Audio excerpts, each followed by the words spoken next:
سلام به همه دوستان عزیز. چالش امروز ما درباره اینکه هر بازیکن چقدر نمره 10 از 10 از سایت سافاسکورد گرفته. بازیکن اول رابرت لواندوفسکی. به نظرتون چند بار نمره 10 از 10 گرفته؟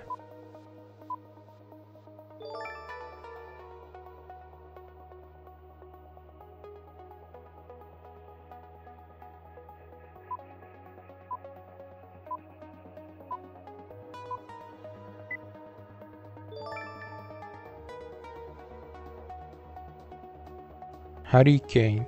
بازیکن بدشانس از نظر کسب جام. بازیکنی که تا حالا هیچ وقت جام نبرد.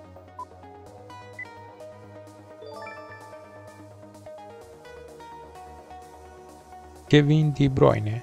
هافبک خلاق منچستر سیتی.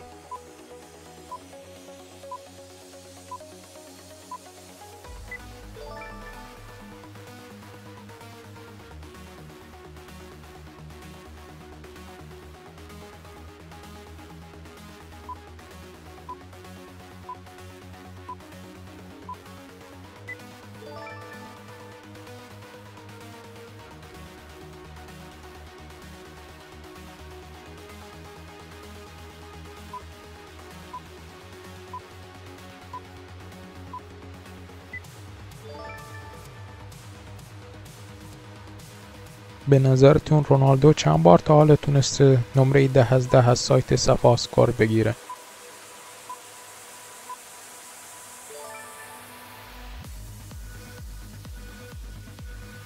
و اما لیونل مسی که رکورددار لیست ماست، به نظرتون چند بار تا حالا تونسته نمره 10 بگیره؟